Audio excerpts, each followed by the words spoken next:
Hello everyone, welcome back to science plus TV. So पिछले video में हमने class 10th का चैप्टर 1 फिनिश किया था। तो आज जैसा कि मैंने प्रॉमिस किया था, today I am going to start chapter 2 which is acids, bases and salts. आज हम इस चैप्टर का इंट्रोडक्शन करेंगे और थोड़ा सा कुछ पोर्शन करेंगे, देखते हैं कितना हो पाता है आज।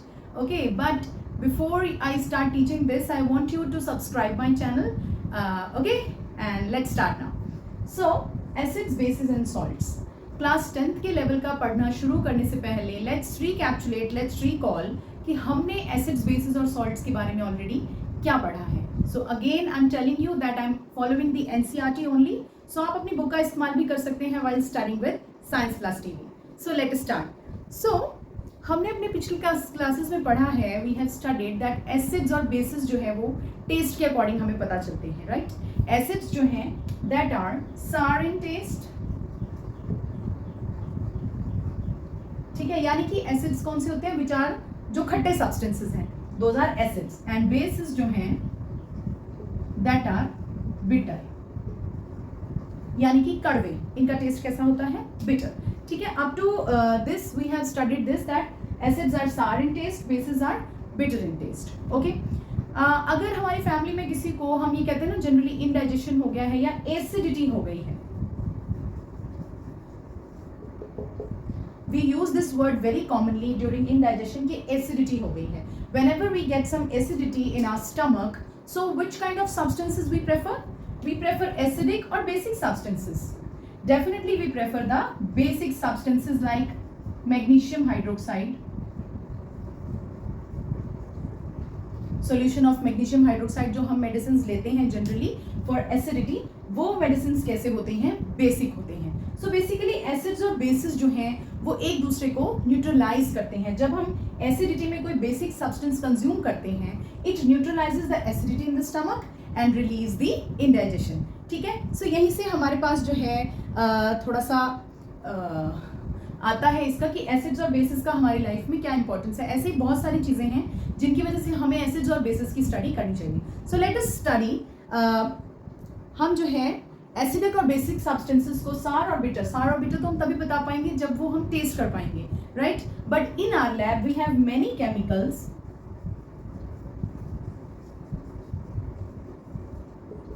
विच वी कैन नॉट टेस्ट, हम उनको टेस्ट नहीं कर सकते, ठीक है। अब हम टेस्ट नहीं कर सकते तो कैसे पता चलेगा, how will we get to know that whether the given substance is acid और बेस, राइट। अब एसिडिक और बेसिक हम उस केस में तो बता सकते हैं if we are given some lemon juice और लाइक बेकिंग सोडा सोल्यूशन, ठीक है, या विनेगर का सोल्यूशन है, हम टेस्ट कर सकते हैं। But in case of the other chemicals which we get in the lab we can't test them, ठीक है। तो उनको हम कैसे बताएंगे, let us study about this, ठीक है।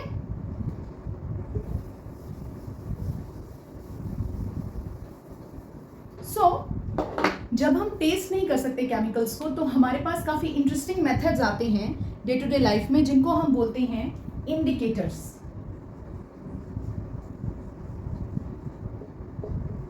क्लास 7 से हम इनके बारे में पढ़ना शुरू कर देते हैं, ठीक है। Indicators are the substances which help us to get to know whether the given substance is acidic और बेसिक, जब हम उसको टेस्ट नहीं कर सकते, राइट।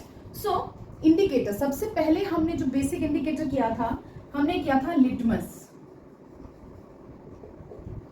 ठीक है। Litmus is a violet blue substance which we get from lichens, ठीक है। थैलोफाइटा जो डिवीजन है उसके प्लांट्स होते हैं लाइकन्स, जिनको हम कहते हैं, and these are commonly used as the litmus, ठीक है। लिटमस जो है it is commonly used as the indicator. अभी लिटमस कितने टाइप का होता है, we get 2 types of litmus, blue litmus and red litmus, okay. तो हमारे पास ये जो 2 टाइप के लिटमस हैं, these are the acid base indicators,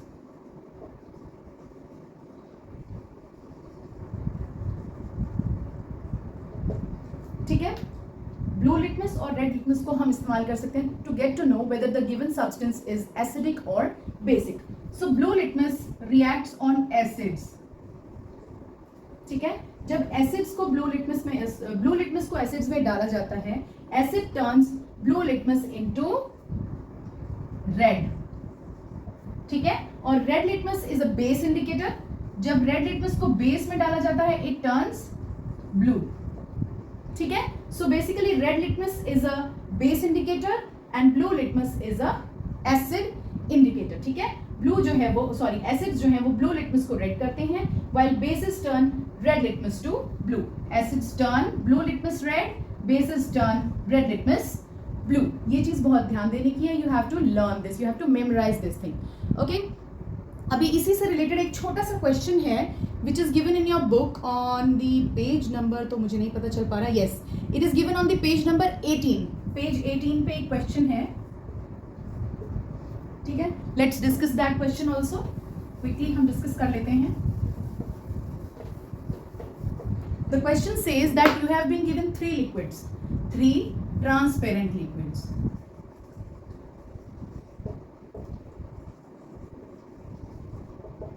ठीक है. 3 ट्रांसपेरेंट लिक्विड्स हैं, A, B and C. Okay.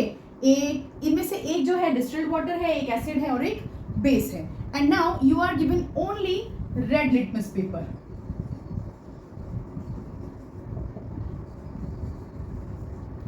ठीक है. You have been given only red litmus paper. तो how will you get to know कि इनमें से कौन सा एसिड है, कौन सा बेस है और कौन सा वाटर है, right? So what we will do, we will take these liquids in 3 different test tubes. ठीक है. 3 different test tubes में हम ले लेंगे. इनका हम नेम रख देंगे A, B, C. मान लीजिए A is water, B is acid and C is base. So what we will do, we know that red litmus paper turns blue only in the base, right? Red litmus paper is a base indicator. ठीक है. तो सबसे पहले हम क्या करेंगे, red litmus paper की strip को लेंगे, हम ए में डालेंगे. ए में वाटर है तो रेड लिटमस पेपर रेड ही रहेगा. बी इज एसिड, बी में डालेंगे. ठीक है. एसिड है तो रेड ही रहेगा because acid does not react with the red litmus paper. But जैसे ही हम सी टेस्ट ट्यूब में डालेंगे, the red litmus paper will turn blue. C test tube में हमारा रेड लिटमस पेपर कैसा हो जाएगा, ब्लू हो जाएगा, राइट? नाउ अभी हमें ये तो पता चल गया, this is we have confirmed that C is base. अभी हमें ये पता करना है इन दोनों में से कौन सा एसिड है. Now we got the blue litmus paper, when we dip the red litmus paper in base it turn blue. तो अब हम इस ब्लू का ही इस्तेमाल करेंगे. What we will do, again this blue litmus paper we will dip in water. अब water में ब्लू लिटमस पे कोई चेंज नहीं होगा, water is neutral, it has no effect on red और ब्लू लिटमस, राइट? सो यहाँ पर ब्लू लिटमस में कोई चेंज नहीं आएगा. बट जैसे ही हम इसमें डालेंगे ब्लू लिटमस पेपर को, it will again turn red in B test tube. ठीक है. तो इस तरह से हमारा बी भी कंफर्म हो गया that it is acid. Now finally the last one which was not affected by red और blue litmus paper, that is water. So this is how we find that water, acid and base using only the red litmus paper. काफी interesting था ये. I hope आप लोगों को समझ में भी आ गया होगा और इस पिक्चर से तो काफी क्लियरली समझ में आ रहा है, right? So moving on further,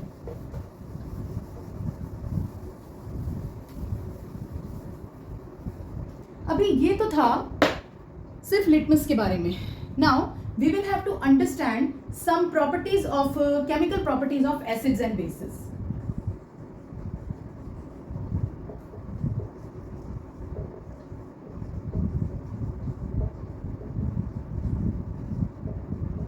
ठीक है.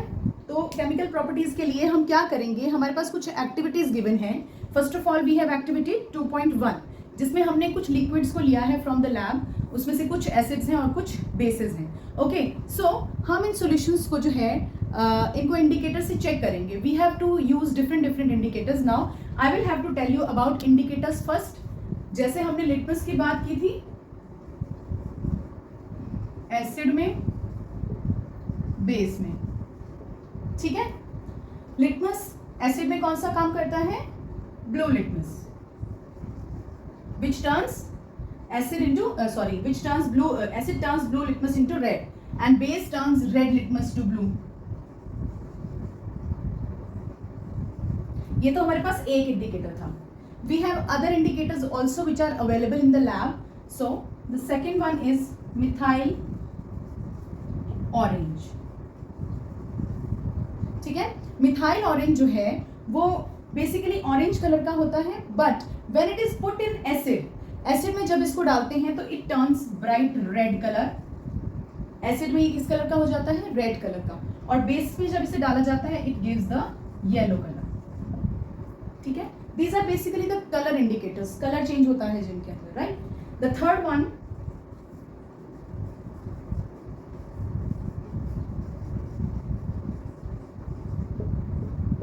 Phenolphthalein.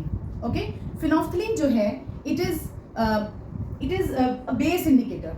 Okay, it is actually a transparent liquid. Phenolphthalein जो होता है वो नेचुरली ट्रांसपेरेंट होता है। सो एसिड में इसमें नो चेंज, ट्रांसपेरेंट है तो ट्रांसपेरेंट ही रहेगा, लेकिन बेस में जैसे ही इसे डाला जाता है it gives us the bright pink colour. तो इस इंडिकेटर को, फिनोफ्थलीन को, हम एसिड बेस टाइट्रेशंस में बहुत ज़्यादा इस्तेमाल करते हैं, जो आप अपने 11th 12th में या फिर हायर क्लासेस में लैब्स में करेंगे। Okay, so these are the 3 types of indicators. इन्हीं की हेल्प से हम लैब में जो भी केमिकल्स हैं उनके बारे में पता लगाएंगे, वेदर दे आर एसिड्स और they are bases. Okay, so let us discuss that activity in which we have been given some acids and bases, और उनको हमें टेस्ट करना है red litmus, blue litmus, phenolphthalein और मिथाइल ऑरेंज के साथ। So we have different chemicals like HCl, hydrochloric acid, we have sulfuric acid, we have nitric acid, acetic acid, then we have sodium hydroxide, potassium hydroxide, calcium hydroxide, magnesium hydroxide, and one more is there, ammonium hydroxide, that I'll write here. ठीक है, सो इनमें से जो आप इस table number 2.1 में इसको mention करेंगे, that I have told you earlier also, कि जो एसिड्स और बेस इंडिकेटर्स हैं तीनों टाइप के, उनमें क्या क्या इफेक्ट आता है in case of acids and basis.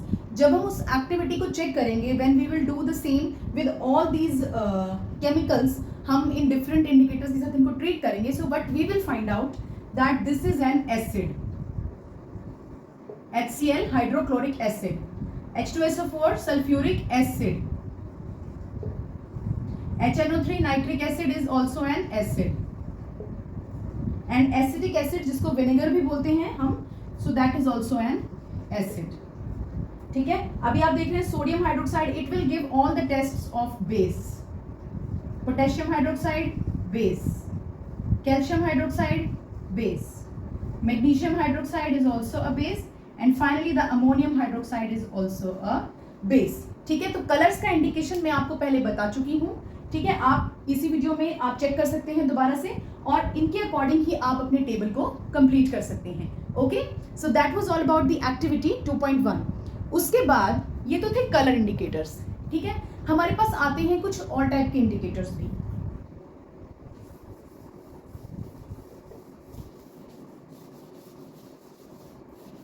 अभी मैं बात करूंगी कि कुछ ऐसे भी इंडिकेटर्स हैं जो जनरली हमारे किचन में भी अवेलेबल हो जाते हैं, विच changes smell in different media. ठीक है, तो स्मेल से जिनको हम पहचानते हैं उनको हम बोलते हैं ऑल्फैक्टरी